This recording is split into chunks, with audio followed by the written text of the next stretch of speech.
Eh, Perkuliahan kali ini kita akan membahas tentang, kita sudah masuk ke bab 6 yaitu semantik ya. Jadi semantik ini materinya cukup banyak, jadi semoga minasang bisa paham. Oke, kita mulai dari apa itu semantik. Jadi semantik itu berkaitan dengan makna. Di sini ada semantik, ada semiotika, dan ada pragmatik. Jadi ketika semantik itu ilmu yang mempelajari tentang makna. Ada yang disebut dengan makna kata, ada relasi makna, ada makna frase, dan makna kalimat. Oke, sekarang kalau semiotika itu berhubungan dengan makna dan sistem tanda. Ini minasang sudah pelajari di awal yang signifian dan signifiye. Oke, pragmatik ini kita akan bahas selanjutnya setelah semantik ini. Jadi pragmatik ini sama-sama membahas tentang makna, tapi hubungannya itu konteksnya itu di luar bahasa. Jadi makna secara tuturan, bukan makna kata atau makna kalimat atau makna frase, tapi tuturan itu sendiri maknanya seperti apa. Oke. Untuk pengertiannya, semantik adalah ilmu yang mempelajari hubungan antara tanda-tanda linguistik dengan hal yang ditandainya. Jadi di sini seperti tadi yang sudah dibilang, kalau memang kaitannya dengan makna. Oke, apa itu makna kan gitu ya. Sekarang kata menurut Desaussure dalam HR, jadi setiap tanda linguistik atau tanda bahasa terdiri dari dua komponen. Yang satu komponen signifian dan yang satu lagi komponen signifiye. Coba kita lihat di sini. Ketika tanda linguistiknya itu mengatakan meja, signifiannya jadi MEJA itu untuk kata. Lalu untuk signifiye itu penjelasannya seperti apa? Meja itu ternyata sejenis perabot rumah tangga. Itu signifiyenya. Jadi tandanya itu. Jadi signifian itu peruntutan bunyi signifian itu. Kalau signifian itu wujudnya seperti apa meja itu. Nah, ini kemarin kita sudah bahas secara sekilas. Sekarang menurut HR juga jenis-jenis makna itu terbagi jadi 3. Ada yang nama makna sebenarnya, contohnya kuda itu disebut adalah sebutan binatang berkaki 4. Atau makna gramatikal. Di sini makna gramatikal itu terjadi proses afiksasi, ada reduplikasi atau berbentuk kalimat. Jadi ada di afiksasi itu contohnya penambahan ber plus baju, berbaju artinya mengenakan atau memakai baju. Itu makna secara gramatikal. Jadi untuk penambahan imbuhan. Jadi sama ketika dalam bahasa Jepang, ketika minasang bentuk lampau yomimashita, bentuk nai, bentuk ingkar yomanai, itu kan makna gramatikalnya.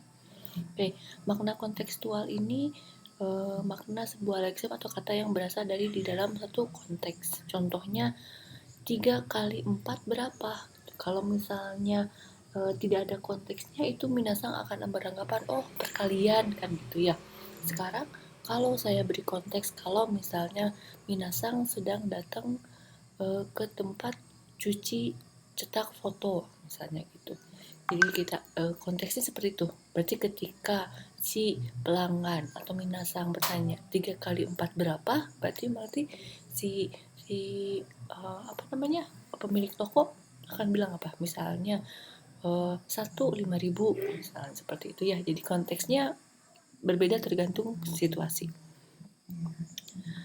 Maknanya berbeda tergantung konteks tadi. Oke, sekarang ada juga jenis makna berdasarkan referensial dan non-referensial. Referensial itu artinya itu mempunyai referensi atau mempunyai acuan. Jadi misalnya kata kuda, merah, dan gambar, karena ada acuannya dalam dunia nyata, jadi mungkin tergambar ya. Nah, kalau ada wujudnya seperti itu. Nah, kalau non referensial itu di luar itu yang tidak ada acuannya. Ini seperti tanda hubung dan atau jadi tidak mempunyai referensi. Kita lihat contoh. Tadi pagi saya bertemu Pak Ahmad, kata Ani kepada Ali. Di sini kata saya mengacu kepada ani. Dan berikutlah contoh kata yang tidak bermakna referensial. Tadi pagi saya bertemu dengan Pak Ahmad, kata Ani kepada Ali. Nah, di situ maknanya bentuk non referensial. Baik, jenis makna yang lain itu ada makna denotatif dan makna konotatif. Ini mungkin sudah minasang pelajari di pelajaran bahasa Indonesia mungkin ya. Oke,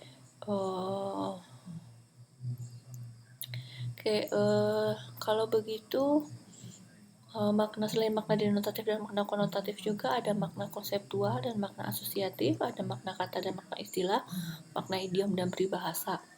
Contoh idiom dan peribahasa itu tadi seperti membanting tulang atau seperti anjing dan kucing. Ini tidak akan saya bahas lebih panjang karena ini harusnya ada kaitannya dengan bahasa Indonesia, jadi nanti kita cari yang berdekatan dengan bahasa Jepang. Oke, kita lanjut ke objek kajian semantik. Semantik dalam bahasa Jepang adalah disebut dengan imirong. Jadi, ada 4 objek kajian semantik. Yang satu, go no imi, makna kata. Go no imi kankei, relasi makna. Sang, ku no imi, makna frase. Dan yang terakhir, bung no imi, yang punya arti makna kalimat. Oke, kita lanjut. Di sini pertama kita lihat relasi makna. Di sini menurut HR, relasi makna itu terdiri dari ada sinonim, ada antonim, ada homonim, homograf, homofon. Ini kan minasang awal pernah saya bahas apa bedanya homonim, homograf, sama homofon ya. Lalu ada polisemi kan gitu. Nah, itu termasuk ke dalam relasi makna. Oke, saya akan lebih jelas memperjelas lagi apa itu masing-masing dari relasi makna ini. Oke, pertama adalah sinonim. Tagigo, taigigo ya sinonimnya. Contoh mate. Oh, maaf. Ini ruigigo. Kalau sinonim itu ruigigo. Kalau antonim ini taigigo. Oke, saya kebalik ya. Oke, sinonim itu berarti dua bentuk kata yang mempunyai hubungan makna yang chingaimasu ne. Oke, berarti ini antonim. Waduh, saya salah ya. Sumimasen. Oke, to berarti ini sinonim. Berarti ini antonim. Taigigo desu ne.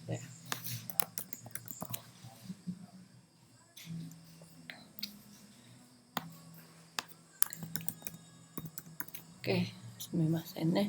Oke, di sini ruigigo.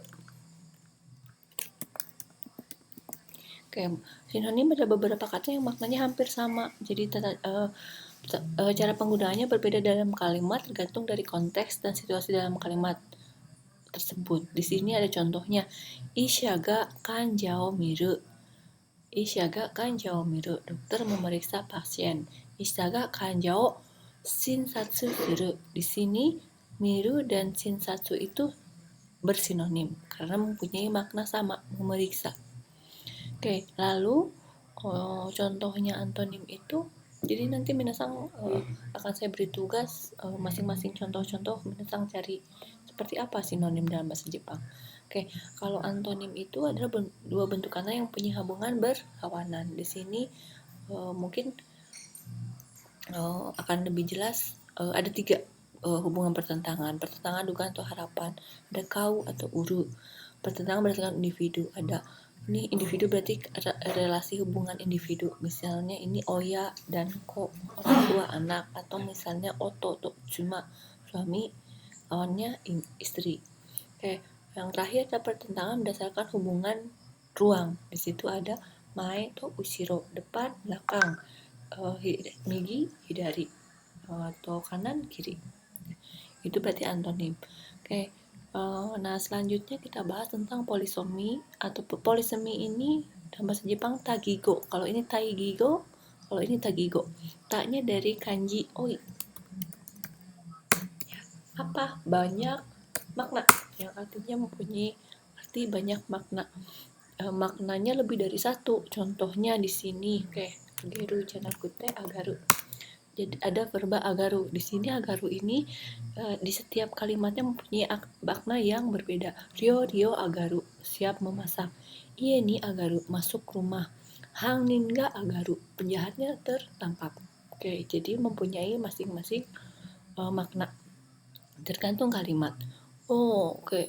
Kere 2004 karena menurut Sutedi makna dalam polisemi dapat menggunakan. Jadi ini ketika mendeskripsikan polisemi ini bisa menggunakan 3 macam gaya bahasa atau majas. Di sini kalau meneliti polisemi menurut Dedi Sensei kita bisa menganalisis dengan 3 majas.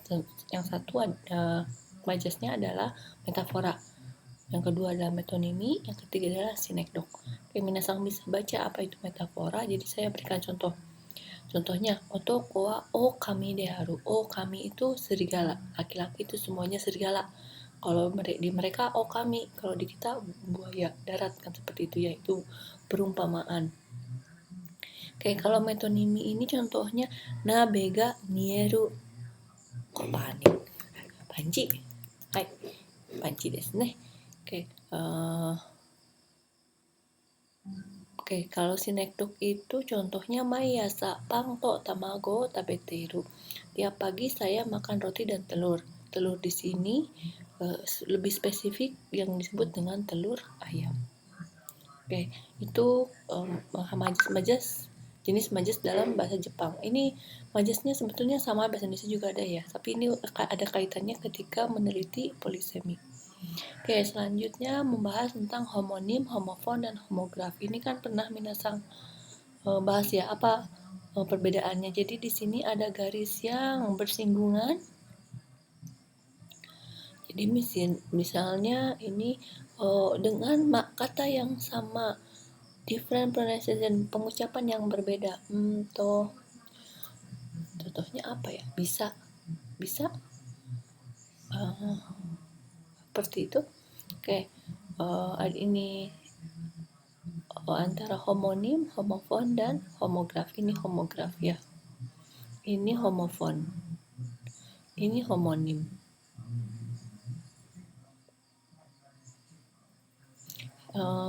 Berarti kalau homofon itu dengan bunyi suara yang pelafalannya sama tapi artinya yang berbeda. Tu misalnya gitu kan, spelling artinya berbeda. Tapi hatsuongnya mirip. Lalu misalnya ini kalau homograf ini penulisan yang berbeda. Desert kan gitu ya. Lalu yang ini berarti homonim. Kalau ini homonim itu mempunyai arti yang sama. Ini sama dengan sinonim ya kalau homonim. Kita lanjutkan ke makna frase. Kalau makna frase itu, Minasang sudah belajar frase kemarin di semantik, sintaksis nih. Nah, di situ ada hong o yomu, itu frase. Itu bermakna disebut dengan makna leksikal. Hong o yomu, kutsu o kau. Nah, itu leksikal itu makna sebenarnya. Nah, sekarang ada contoh makna idiomatikal. Hara ga tatsu. Hara wa perut, tatsu berdiri, perutnya berdiri, enggak seperti itu, tapi jadinya to okuru, marah. Selanjutnya adalah makna kalimat. Kalimat adalah urutan morfem. Makna akan berbeda jika urutan berbeda. Contohnya, John hit Mary, Mary hit John. Tentu saja ketika dibalik itu dia akan menjadi mempunyai konteks yang tidak sama.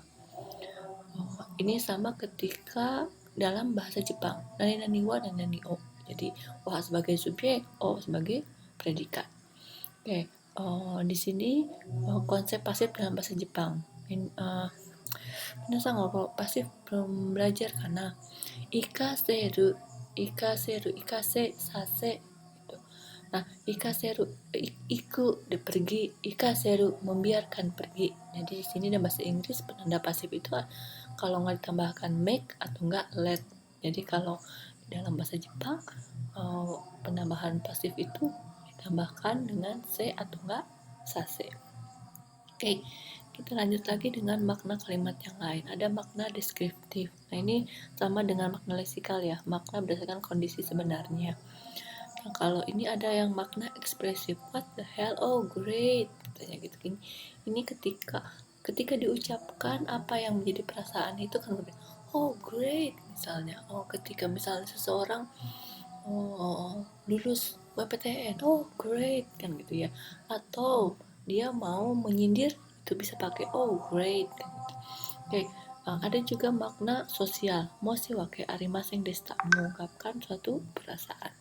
Oke, cukup banyak pembahasan dari semantik, jadi mudah-mudahan minasang cukup jelas. Nanti kita lihat untuk pembahasan tugasnya apa, saya akan masukkan lewat Elena ya.